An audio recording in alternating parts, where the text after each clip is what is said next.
안녕하세요. 저는 시모의 시집살이와 남편의 외도 콤보를 겪고 이혼한 30대입니다. 제 인생에서 이혼이라는 장르가 생겨날 것이라고는 생각해 본 적이 없었는데요. 정신을 차려보니 이혼녀가 되어 있네요. 그 과정은 아픔도 있었지만 후회 없이 시원하게 할 말은 한 것 같습니다. 이혼 후에 제 할 일 잘하면서 행복하게 살고 있네요. 사람 앞날 아무도 모른다더니 그 말이 딱 맞는 것 같아요.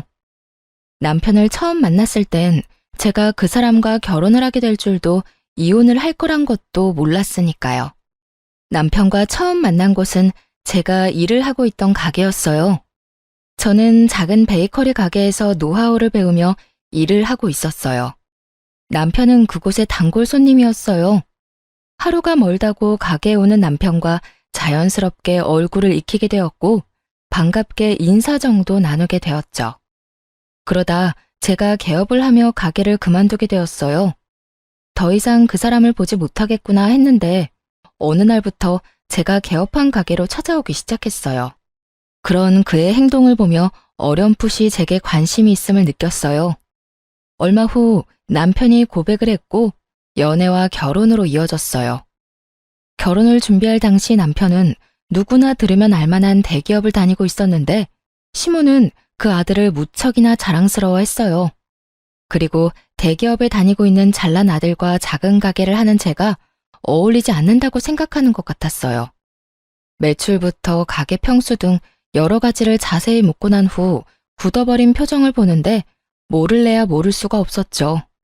그런 상황을 겪고 나니 그 사람을 사랑하지만 결혼을 하는 것이 맞는지 고민이 되기 시작했어요. 결혼을 밀어붙이는 그 사람 때문에 마지못해 결혼을 허락하는 시모의 결정이 마음에 걸렸어요. 있잖아, 이 결혼 생각 좀 더 해봐야 할 것 같아. 뭐? 왜? 혹시 우리 엄마 때문에?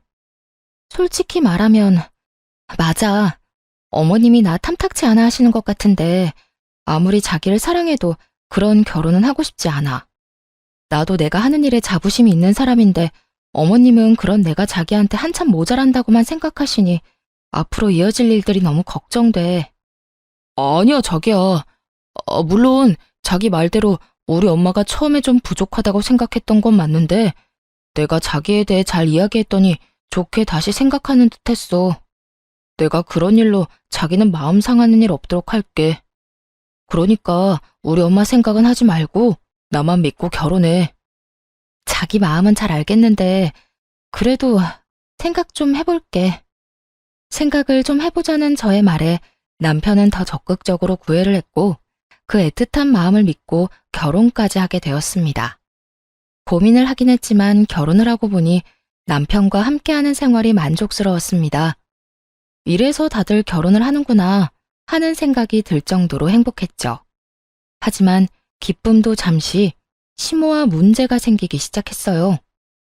결혼 초반에 남편의 앞에서는 다정했던 분이 남편이 없는 곳에선 저를 알게 모르게 무시하기 시작하더군요. 처음엔 그런 유치한 행동을 믿을 수가 없어 제가 오해한 게 아닐까 생각했어요. 시간이 흐를수록 저를 향한 눈빛과 바로 옆에서 제가 말을 걸어도 무시하는 행동을 보며 오해가 아니라는 걸 알게 되었어요. 어린애도 아니고 다 큰 어른의 그런 행동이 기가 막혔지만 큰 피해를 주는 것도 아니고 무엇보다 참을만 했기에 두고 보고 있었죠. 그리고 왜 저를 무시하냐고 따졌다가 자신은 못 들어서 그랬다고 하면 그만이니 따지기도 애매한 상황이었어요. 그러던 어느 날 저를 따로 시댁으로 부른 적 없던 시모가 집으로 한번 오라더군요. 마침 가게 휴무일이기도 해서 혼자 시댁으로 향했어요. 시모는 다짜고짜 저희 부부의 돈 관리에 대해 묻더군요. 내가 너를 따로 부른 이유는 다름이 아니라 너희 돈 관리 어떻게 하니? 네? 왜 그걸 갑자기 물으세요? 그냥 궁금해서 그런다. 너 정확히 수입은 얼마나 되니? 매출 말고 이것저것 다 제하고 남는 순이익 말이다. 적금은 들고 있니? 생활비는 얼마나 쓰니? 돈은 네가 다 관리하는 건 아니지? 지금까지 궁금해서 어떻게 참았나 싶을 정도로 질문들을 쏟아내더라고요. 사실 황당했어요. 부모로서 궁금할 수도 있다고 생각하긴 하지만 이런 식의 막무가내 질문은 기분이 좋지 않더라고요. 무엇보다 따지듯 묻는 시모의 말투가 기분이 나빴고요. 제가 선뜻 아무런 대답도 하지 않자 시모는 그럴 줄 알았다는 듯 언성을 높이며 저를 남편의 돈으로 사치나 부리는 여자로 몰아가더군요. 내가 너 이럴 줄 알았어. 너 우리 아들이 벌어다 준 돈 막 쓰고 살지? 그러니까 내 말에 하나도 대답 못하는 거 아니야? 기가 막혔죠. 저요, 적금도 충분히 들고 있었고 시모의 말처럼 사치 부리지도 않았어요. 그저 우리 가정 문제기에 굳이 다 말할 필요가 없다고 생각했고 무엇보다 시모의 언행이 황당해 대답을 못하고 있었을 뿐인데 그런 식으로 몰아가니 기분이 확 나빠지더라고요. 어머님, 무언가 크게 오해하시는 것 같은데요. 어머님이 생각하는 것처럼 남편 돈만 쓰면서 살고 있지 않아요.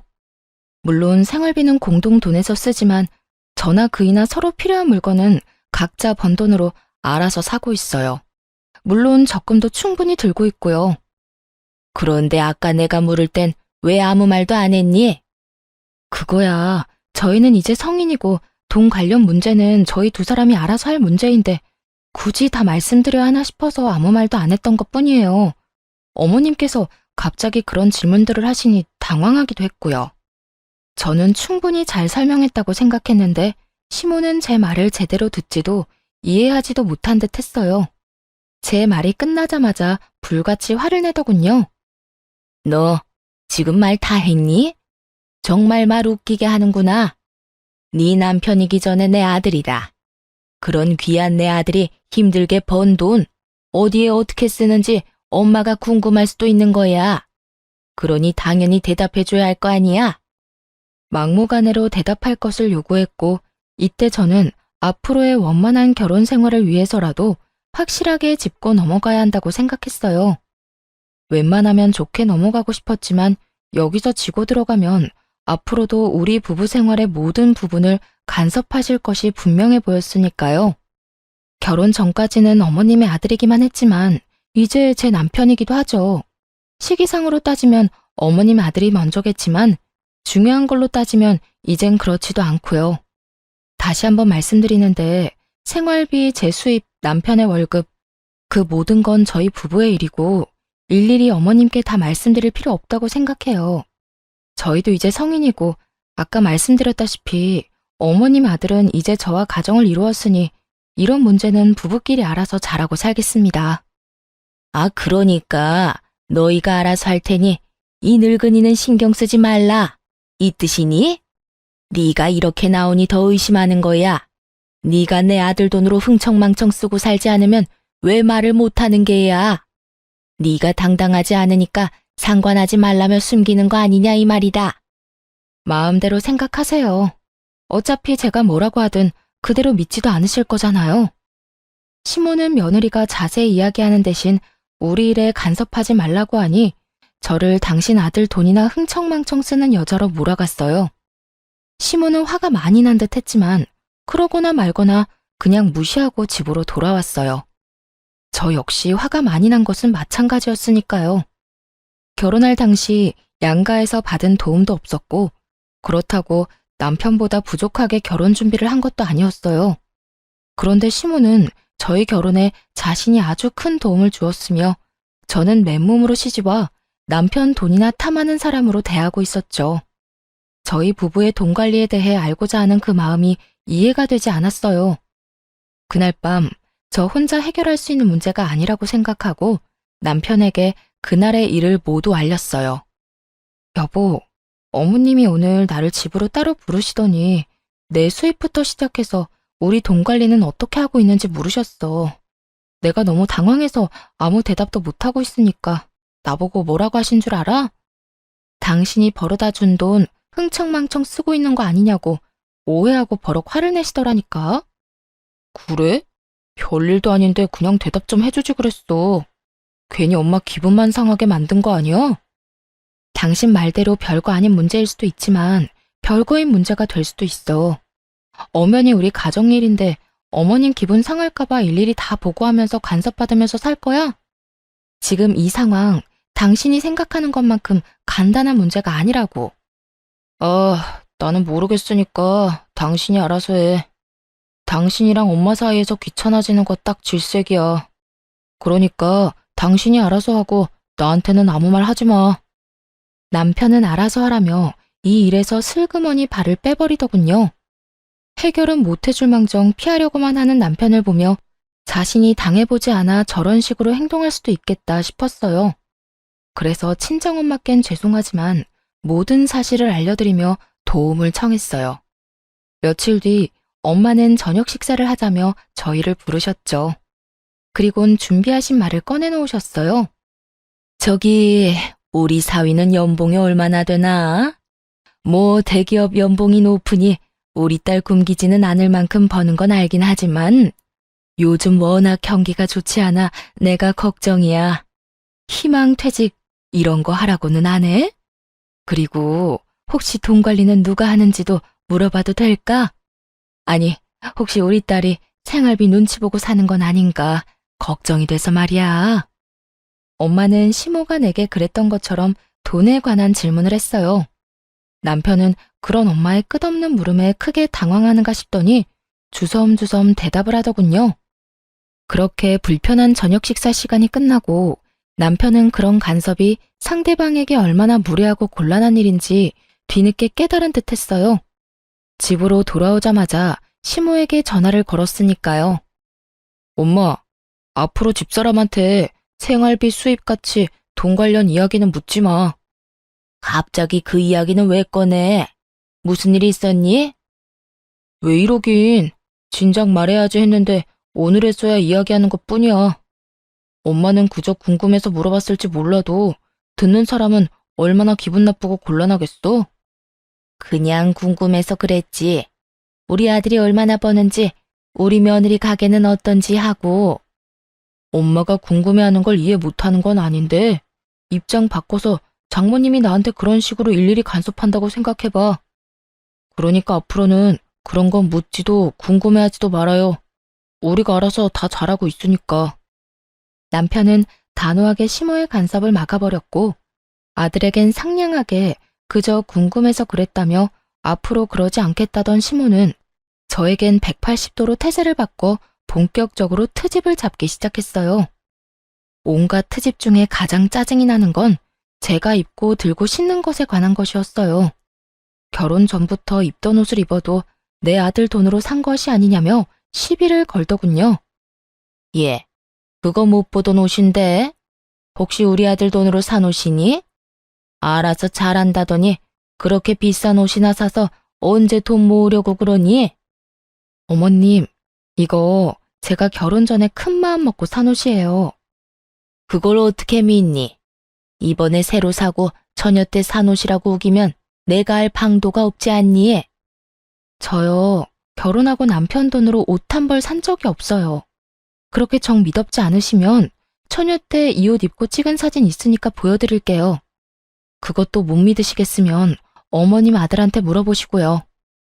궁금해하길래 대답해준 것뿐인데 이런 제 대답에 혀끝을 차며 버르장머리를 운운하기 시작했어요. 이것 봐라. 어쩌면 저렇게 말대꾸를 쫑알쫑알 해대는 건지. 하여튼 요즘 것들은 이렇게 버르장머리가 없다니까. 아니, 네가 좀 특출나게 그런 거니? 어른 말에 한마디도 안 치고 말 대답하는 거 말이다. 어떻게 넌 내 말에 그냥 네라고 대답하고 넘어가는 일이 없어? 그거야, 어머님이 제가 네 하고 대답하도록 말씀하시지 않잖아요. 걸어오는 말들이 대답이 필요한 것들인데 제가 기계도 아니고 앞뒤 맞지 않게 네네만 할 수는 없잖아요. 그냥 고분고분하게 대답만 하길 원하시면 그런 질문을 해주세요. 그러면 저도 편하고 좋죠? 이후에도 시모는 저를 괴롭히고 싶어 안달이 난 사람처럼 행동했고 저 역시 피하지 않고 맞섰죠. 제가 아무리 할 말은 참지 않고 한다고 한들 기분이 나쁘고 정신적으로 많이 피곤하더라고요. 그래서 전 자연스럽게 시모의 연락을 피하게 되었죠. 그러던 사이 오래 기다렸던 남편의 진급이 결정되었어요. 그 소식을 들은 시모가 가게로 찾아와 잘난 아들 유세를 하기 시작하더군요. 너 소식 들었지? 우리 아들이 이렇게나 대단하다. 이게 다 내가 똑똑한 아들 떡하니 낳아서 뒷바라지를 워낙 똑소리 나게 잘했기 때문 아니겠니? 넌 우리 아들한테도 잘해야겠지만 나한테도 잘해야 한다. 나 아니었음 네가 어딜 가서 저런 남편 만났겠니? 시모는 남편의 진급이 모두 자신의 덕이라며 듣고 싶지 않은 본인 자랑, 아들 자랑을 한참 늘어놓더군요. 그리고 시모의 입에서 기가 막힌 이야기가 흘러나오기 시작했어요. 그래서 하는 말인데 앞으로 너희 생활비 빼고는 나한테 다 주거라. 진급도 했으니 연봉도 올라갈 텐데 그 돈을 너희가 관리해서 제대로 모으기나 하겠니? 내가 내 용돈 조금 빼고 다 모아줄 테니 당장 다음 달부터 그렇게 해. 용돈만 좀 달라고 해도 시모 하는 꼴이 기가 막혀주기 싫은데 아예 생활비를 빼고 나머지 돈을 당당하게 내놓으라니요. 너무 당당하게 저딴 말을 하는 모습을 보니 황당하더라고요. 이 일을 남편에게 말해봤자 소용이 없겠다는 생각이 들었어요. 말해봤자 뭐 하겠어요. 작은 문제도 귀찮다고 저에게 다 미루는 사람인데 이번 상황이라고 뭐가 다를까 싶었으니까요. 빠르게 머릿속이 정리되어 갔고 이 상황을 제가 해결하기로 했죠. 그러니까 어머님 말씀은 제가 돈 관리를 똑바로 못할까봐 돈을 맡기라는 뜻이네요. 그래, 그거지. 이제야 네가 말이 좀 통하는구나. 그런 문제라면 친정에 맡길게요. 아시겠지만 저희 부모님 두 분 다 오랫동안 은행에 계시다가 퇴직하셔서 자산 관리는 전문가 뺨치게 잘하세요. 투자 쪽도 꽤 잘 아시고요. 당장 다음 달, 아니, 당장 이번 달부터 친정에 다 맡겨야겠어요. 이런 생각은 하지도 못했는데 감사해요. 저는 밝게 웃으며 시모에게 감사 인사까지 전했고 이런 제 말에 노발대발하기 시작했습니다. 너 지금 그 말 진심이니? 당연히 너희가 번 돈은 시댁에 맡겨야지. 그걸 왜 친정에 맡기는 게야? 시댁이랑 친정이 같아? 넌 출가했으니 이제 우리 집 사람이다. 같은 부모님인데 뭐가 다른가요? 저도 저희 집에선 하나뿐인 귀한 자식인데요. 설마 친정에서 저희 돈이라도 떼먹을까봐 그러세요? 걱정 마세요. 절대 그런 일은 없어요. 그게 무슨 말 같지도 않은 소리니? 같다니 뭐가 같단 말이야. 너는 우리 집에 시집 왔으니 이제 네 친정과는 끝난 인연인 거야. 그리고 내 아들 돈을 왜 엄한 집에다 맡겨? 내 아들 돈은 내 돈과 다름이 없다. 그런 내 돈을 왜 사돈댁에 맡긴다는 말이야? 어머님 말이야말로 헛소리를 하시네요. 결혼하기 전이야 어머님 아들이니 아들 돈을 마음대로 관리했을지 몰라도 이젠 저랑 결혼했으니 더는 어머님 돈이 아니라고요. 전 그대로 시모를 가게에서 내쫓아버렸고 그날 저녁 집에 화가 잔뜩 난 남편이 저를 기다리고 있더군요. 당신 어떻게 그럴 수가 있어? 아무리 엄마랑 사이가 좋지 않다고 해도 그렇지. 용돈 좀 받아보겠다고 거기까지 찾아간 시어머니를 그렇게 매정하게 쫓아낼 수가 있어? 그러니까 당신 말은 내가 고작 용돈 좀 달라고 찾아온 어머님을 용돈 주기 싫어서 가게에서 내쫓았다 이 말이야? 그래. 우리 엄마가 아까 울면서 전화해서 다 말했어. 당신이 친정에 용돈 줘야 해서 우리 엄마한테 줄 돈은 없다고 했다며? 나 진급도 했고 연봉도 올랐는데 용돈 좀 드리면 어디가 덧나? 말을 들어보니 낮에 그 일이 있고 난 후 남편에게 전화를 걸어 울고불고 하며 없는 말을 지어내 저와 남편의 사이를 이간질했더군요. 아무것도 모르고 당하기만 하던 신혼 때와는 달리 이런 상황을 대비해 미리 가게 CCTV 영상을 복사해온 상태였고 녹화된 영상을 보여주며 사실은 시모가 남편에게 한 말과 아주 많이 달랐음을 증명해 보였죠. 이제 알겠어? 어머님이 당신한테 거짓말한 거야. 용돈 조금 달라고 가게까지 찾아올 뿐이야?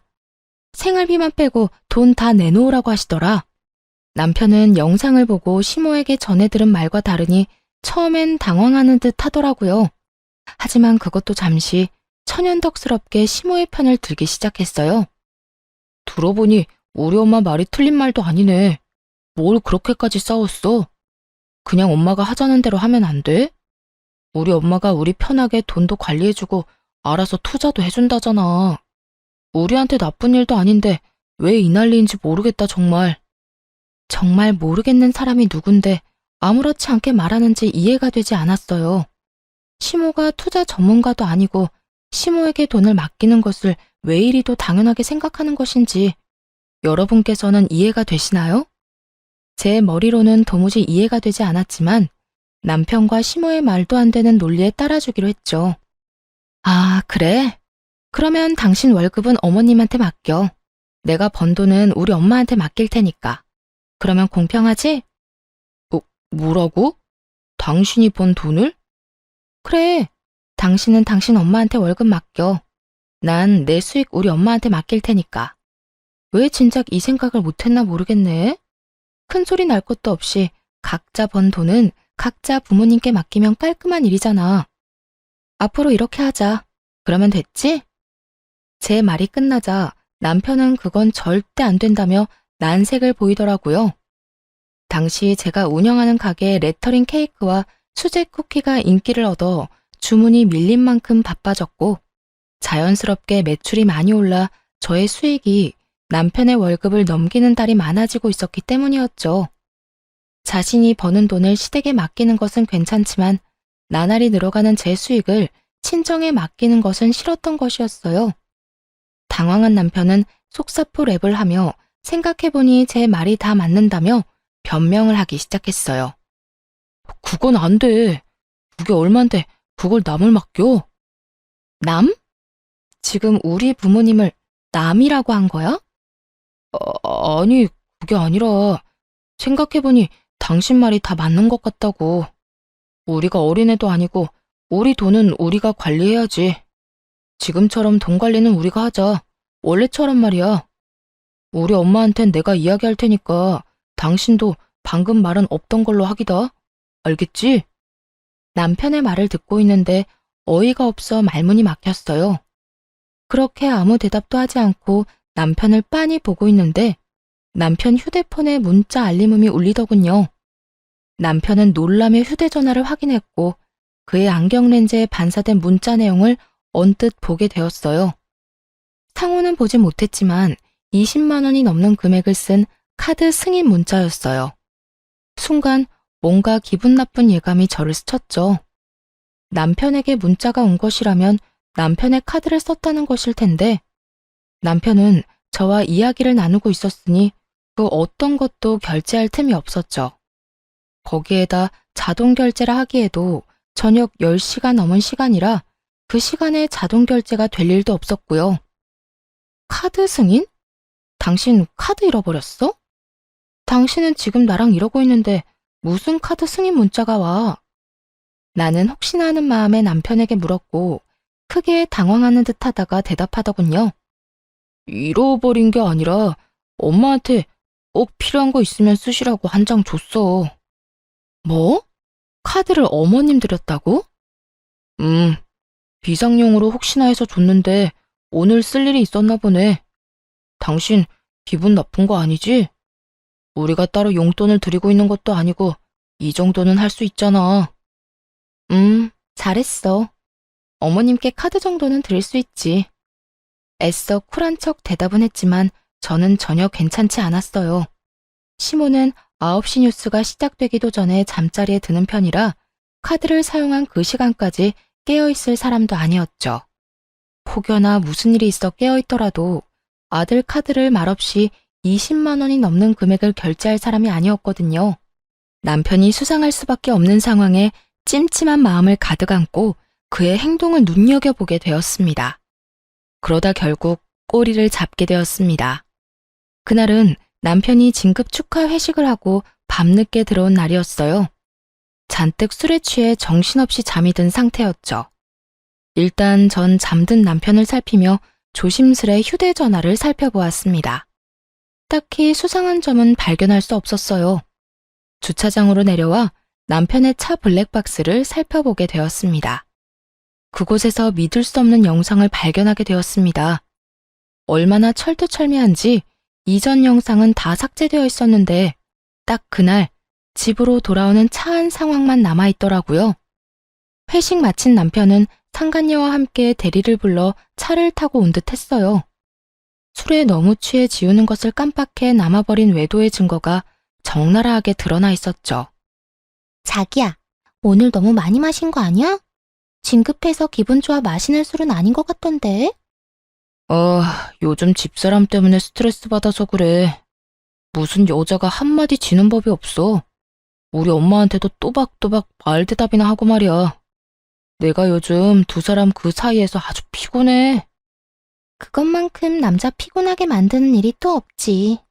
그래서 난 우리 남편이 뭐라고 하면 그냥 대답만 하고 무시해버려. 말 길게 해봤자 좋은 게 하나 없더라고. 자기는 어쩌면 이렇게 현명해? 어디 현명하기만 해? 능력도 좋아서 이번에 나 진급까지 딱 시켜주는 거 봐. 나 사실 이번엔 기대도 안 하고 있었는데 자기 덕에 진급도 했잖아. 자기야, 정말 고마워. 내가 앞으로 더 잘할게. 남편은 술에 취해 건들대면서도 상간녀를 바라보는 눈빛만은 꿀이 뚝뚝 흘러내릴 것 같더군요. 상간녀 역시 그런 남편을 웃으며 바라보았고요. 으이구, 그러다 이혼하고 나하고 살겠다고 그러겠다. 혹시나 해서 또 이야기하지만 난 이혼할 생각 전혀 없어. 그러니까 자기도 이혼 생각은 하지도 마. 걱정하지도 마세요. 나도 이혼할 생각은 없고 혹시나 이혼하더라도 자기한테 같이 살아달라고 떼쓰지 않을 테니까. 그냥 지금처럼 내 곁에만 있어줘도 난 만족해. 그래, 우리 지금처럼 서로 즐기면서 잘 지내자. 그게 현명한 거야. 나중에 들어보니 상간녀는 같은 회사에 다니는 직장 상사였어요. 나이도 남편보다 5살 많더라고요. 그렇게 자랑스러워하던 진급도 상간녀가 힘써준 덕분이었어요. 상간녀도 유부녀로 두 사람은 이혼 생각은 전혀 없이 그저 그 관계를 유지하며 즐기는 사이였어요. 영상을 보는데 큰 벽돌이 뒤통수를 내리 찍는 것 같은 충격이 느껴졌습니다. 남편을 의심하며 지내는 며칠 동안 어쩌면 외도라는 최악의 상황을 각오하긴 했지만 그 장면을 제 두 눈으로 보고 듣는 것은 예상보다 더 충격적이었어요. 그때까지만 해도 남편에 대한 사랑하는 마음이 남아있었기에 배신감에 손이 떨리고 하염없이 눈물이 흐르기 시작했습니다. 남편의 외도 사실을 알게 된 저는 이혼을 결심하게 되었고 우리가 함께했던 신혼집에서의 제 짐도 정리하기 시작했습니다. 두 사람을 한 번에 묶어서 보내버릴 그날을 준비했습니다. 결전의 그날, 전 제 옷 중에 가장 화려하고 예쁜 옷을 입고 어려 보이게 화장도 하고 남편 회사로 향했어요. 점심시간으로 붐비는 회사 로비에서 두 사람을 기다렸죠. 멀리서 상간녀가 걸어 나오더라고요. 영상 속에서 보고 또 보았던 상간녀의 앞으로 걸어가 길을 막아섰고 저를 이상한 눈으로 보는 상간녀에게 다른 사람이 다 들을 수 있게 큰 소리로 말해주었어요. 내 남편이랑 지금까지 즐거웠니? 아니, 능력이 얼마나 좋으면 그 힘으로 내 남편 진급까지 시켜준 거야? 뭐, 나 좋으라고 시켜준 진급은 아니겠지만 그래도 고맙단 인사는 해야 할 것 같아서 말이지. 여러모로 참 고마워. 제 말을 들은 상간녀는 그제야 제가 누구인지 알아챈 듯했고 얼굴이 순식간에 붉어지기 시작하더군요. 전 그런 상간녀가 대답할 틈도 없이 준비한 다음 말을 이어나갔어요. 들어보니 이혼할 마음은 없는 것 같던데. 난 이혼할 예정이니까 넌 네 가정 잘 지키면서 내 남편이랑 편하게 만나. 둘 다 유부남 유부녀인 것보다 한 명이 혼자면 두 사람이 좀 더 편하게 만날 수 있지 않겠어요? 그게 무슨 말이에요. 사람 착각한 모양인데 난 당신 남편이 누군지도 모르고 불륜이나 저지르는 그런 파렴치한 사람 아닙니다. 남의 회사 와서 소란이나 피우고 무슨 짓이에요? 죄 없는 사람 잡지 말고 똑바로 알아보세요. 당황해하는 표정을 숨기지도 못하면서도 뻔뻔하게 사람을 잘못 봤다며 발뺌을 하더라고요. 그 순간 상간녀의 휴대전화기가 울리기 시작하고 멀리서 휴대전화를 얼굴에 대고 해맑게 걸어오는 남편을 발견했죠. 저는 직감적으로 남편의 전화 상대가 상간녀임을 알아차렸고 상간녀의 손에서 요란하게 울고 있는 휴대전화를 낚아채 전화를 받았어요. 자기 어디야? 밥 먹으러 갔어? 어딘지 알려주면 나도 그리로 갈게. 우연인 척하고 같이 먹으면 되잖아. 그때까지도 제발 아니길 바랬지만 역시나 그 전화는 남편의 전화였고 아무것도 모르는 남편의 목소리는 참 해맑더군요. 전 그런 남편을 향해 손을 흔들며 큰 소리로 이렇게 말해주었어요. 네 자기 여기 있어. 멀리서 찾지 말고 이리로 와. 나랑 이야기 나눈다고 아직 식당은 못 갔거든. 남편은 그제야 저를 발견했고 해맑던 얼굴은 순식간에 웃음기를 잃고 달려오더라고요. 이 흥미진진한 상황에 점심을 먹으러 가던 주변 사람들의 모든 시선이 저희 세 사람에게 집중되었고 그 최고의 타이밍에 남편에게 준비한 말을 해주었어요. 당신 여기 어떻게 왔어? 이게 무슨 일이야? 무슨 일이긴 당신 바람 피우다 나한테 딱 걸린 상황이지. 그래서 하는 말인데 우리 이혼해. 나는 당신 같은 인간이랑 더는 살고 싶지 않아서 말이야. 바람이라니? 아니야, 오해라고. 일단 내 이야기 좀 들어봐. 이런 식으로 이혼하자고 하는 법이 어딨어. 그것도 사실도 아닌 일로 오해해서 말이야. 오해? 오해 좋아한다. 이걸 보고도 어디 당신들 입에서 오해라는 말이 나오는지 보자. 모든 것이 들통나고도 오해라며 뻔뻔스럽게 나오는 두 사람에게 전 그날 녹화된 블랙박스 영상을 틀었습니다. 수많은 사람들이 가던 길을 멈추고는 숨죽이고 우리의 대화를 듣게 되었죠. 그 대화 내용은 로비에 가득 차게 되었죠. 이걸 어떻게... 여보, 나 바람 피운 건 맞는데 당신이랑 이혼할 생각은 없어. 여기 내 회사야. 여기서 이러면 나랑 이 사람이랑 앞으로 회사 생활 어떻게 하라고. 우리 일단 여기서 나가서 이야기하자. 어? 그래요. 일단 나가서 이야기해요. 나가서 제가 무릎을 꿇고 빌든 뭘 하든 하라는 대로 다 할 테니까 일단 나가서 이야기하자고요. 야, 너희들 진짜 웃긴다. 너희가 이혼할 생각이 없으면 나는 이혼도 하면 안 돼? 양심이라는 게 없니? 그리고 내가 어디에서 무슨 말을 하든 그건 내 마음이고 난 내 뜻대로 할 거야. 내가 지금 이 상황에 너희 두 사람 회사 생활까지 걱정해주면서 말 가려하게 생긴 것 같아? 손댈 가치도 없어 보여서 좋은 말로 해주니까 내가 만만해? 저는 악다구니를 쓰며 두 사람을 향해 소리를 질러버렸고 두 사람은 아무 말도 못하고 고개만 푹 숙이고 있었어요. 저희 목소리에 사람들은 점점 더 모이기 시작했고 남편은 저라도 붙잡아야겠다는 생각이 들었는지 매달리기 시작했어요. 여보, 내가 정말 잘못했어. 잠시 어떻게 됐었나 봐. 그런 짓을 하면 안 되는 거였는데. 회사 일로 이런저런 일 상의하다 보니까 그렇게 됐어. 앞으로 다신 이런 일 없도록 할 테니까 한 번만 나 용서해주라. 내가 당신 없이 어떻게 살아. 나 당신 여전히 사랑해. 어떻게 살긴 능력 좋고 현명한 저 여자랑 즐기면서 잘 살면 되지. 어찌되었든 난 내 할 말 다 끝났어. 더 할 말 있으면 법원에서 판사님한테 말해. 그렇게 뒤돌아 나오는데 상간녀가 무릎을 꿇고 빌기 시작하더라고요. 저기요. 제가 정말 죄송합니다. 남편분과는 다시는 만나지 않겠습니다. 제가 이렇게 빌 테니까 제발 제 남편에게만 알리지 말아주세요. 저 정말 이혼만은 절대 하고 싶지 않아요. 정말 웃기지 않나요? 자기 가정은 그렇게 소중하다는 사람이 남의 가정은 이렇게 망쳐놓고 이제 와서 미안하다는 말로 사과라뇨. 상간녀는 바닥에 머리를 숙이며 저에게 울고불고 하며 매달렸고 전 그런 상간녀를 내려다보며 말해줬어요. 와, 이거 진짜 웃긴 년일세. 남의 가정은 이딴 식으로 다 망가뜨려 놓고 네 가정은 행복하길 바래? 그렇게 네 가정이 소중했으면 애초에 이런 짓을 하지 말았어야지. 제발요. 제발. 정말 이혼까지 생각한 만남도 아니었다고요. 그저 가끔 밖에서 따로 시간 보내고 일 이야기 좀 나눈 것 뿐이라고요. 그러니까 제발 제 남편에게만은 말하지 말아주세요. 말했지? 네가 이혼을 한다 만다 결정할 문제가 아니라고. 이거나 너도 할 말 있거든. 변호사 데리고 와서 법원에서 이야기해. 그 더러운 손 내 몸에 대지 말고. 전 끝까지 제 바지가랑이를 붙잡고 늘어지는 상간녀를 뿌리친 채 그대로 친정에 왔습니다. 놀란 친정 부모님께는 그간의 일들을 조목조목 말씀드렸어요. 친정 부모님께 극진한 케어를 받으면서 이혼을 진행하게 되었어요.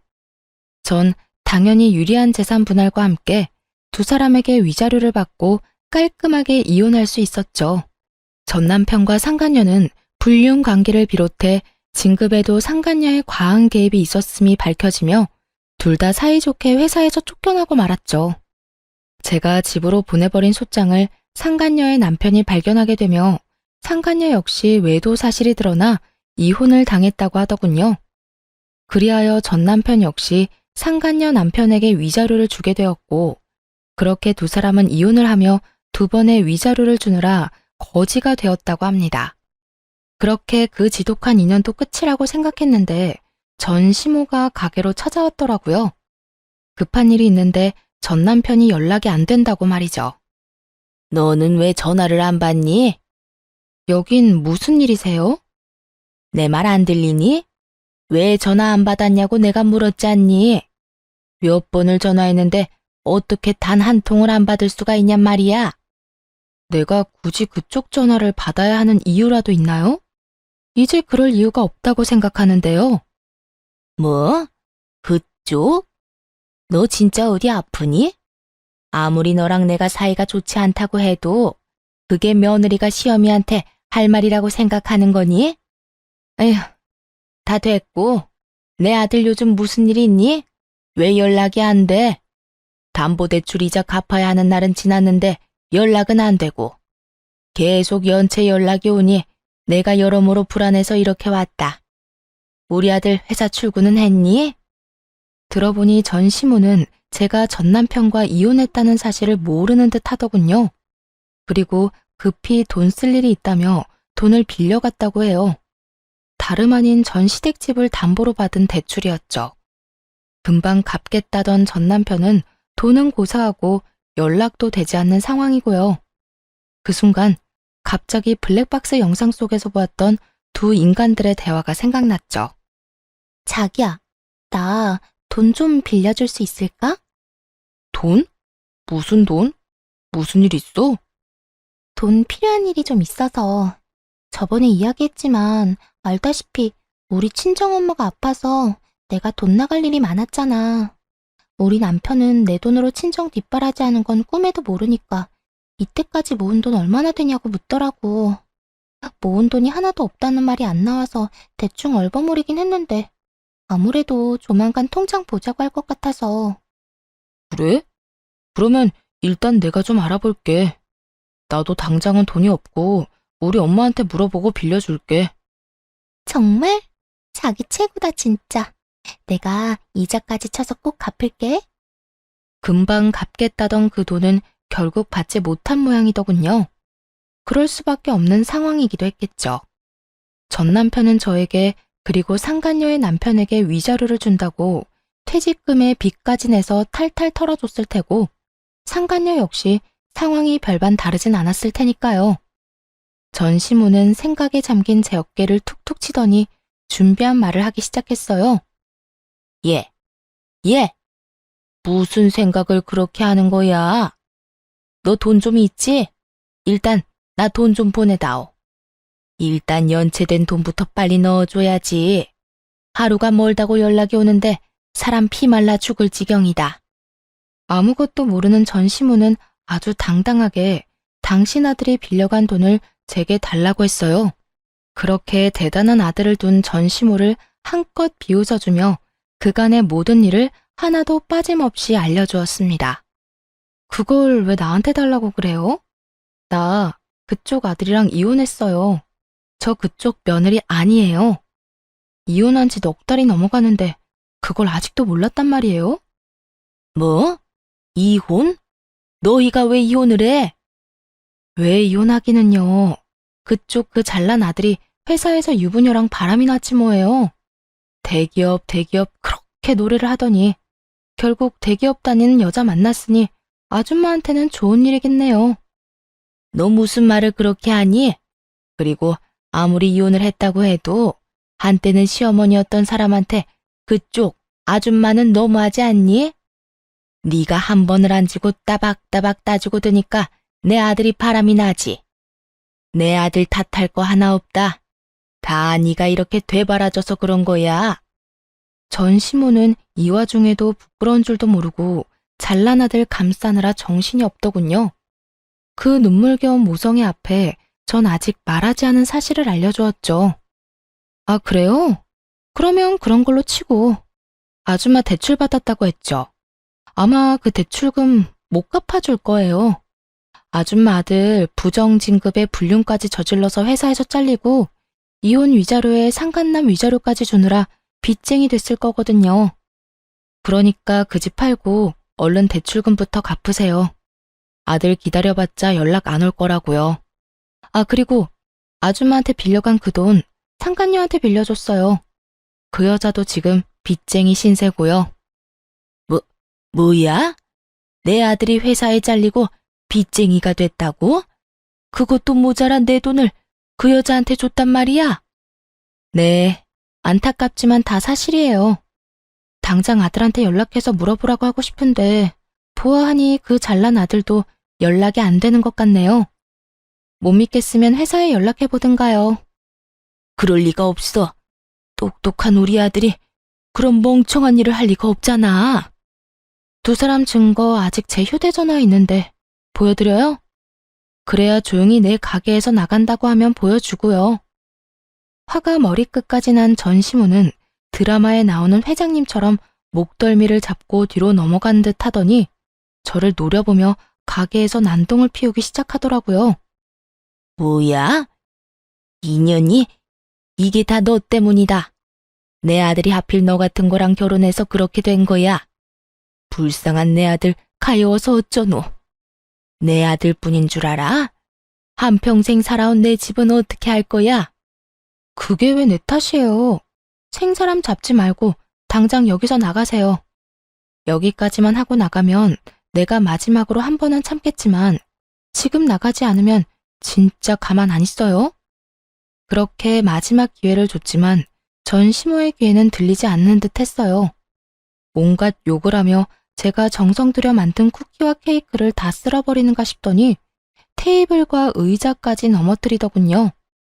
거기에다 예약을 받아 곱게 포장해 놓은 케이크까지 다 바닥으로 떨어뜨려 엉망이 되어 버렸고요.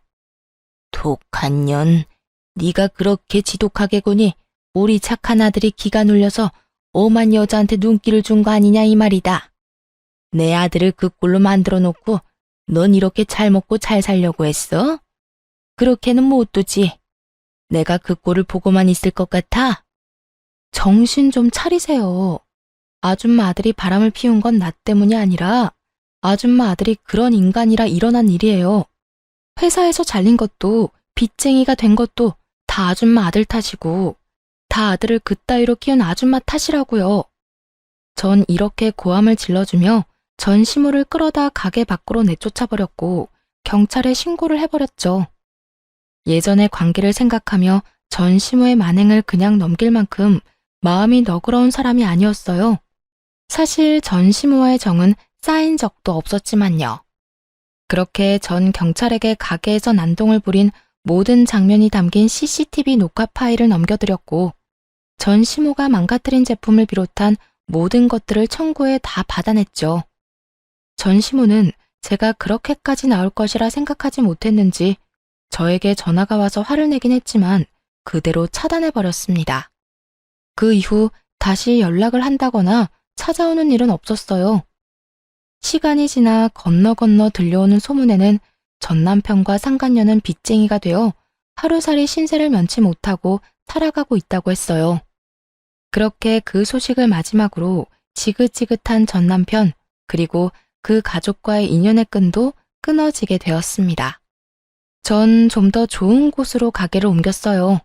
새로운 곳에서도 다행스럽게도 자리를 잘 잡고 잘 지내고 있어요. 일이 많아 돈을 많이 버는 것이 좋긴 하지만 아무래도 그만큼 몸이 힘들기에 하루에 정해진 양만 판매하고 나머지 시간은 레시피 개발이나 휴식을 하며 시간을 보내고 있는 요즘이에요. 아직 누군가를 연애를 하거나 다시 결혼을 할 마음은 없어요. 아무래도 믿었던 사랑하는 사람의 배신이 가장 힘들었지만 전 시모에게 온갖 트집 잡히며 시달린 것도 큰 스트레스였거든요. 물론 모든 시어머님이 그런 것도 아니라는 것도 알고 모든 남편들이 그런 것이 아니란 걸 잘 알고 있습니다. 그럼에도 한동안은 남을 사랑하는 대신 저를 사랑하며 지내고 싶은 마음이 더 큰 상태랍니다.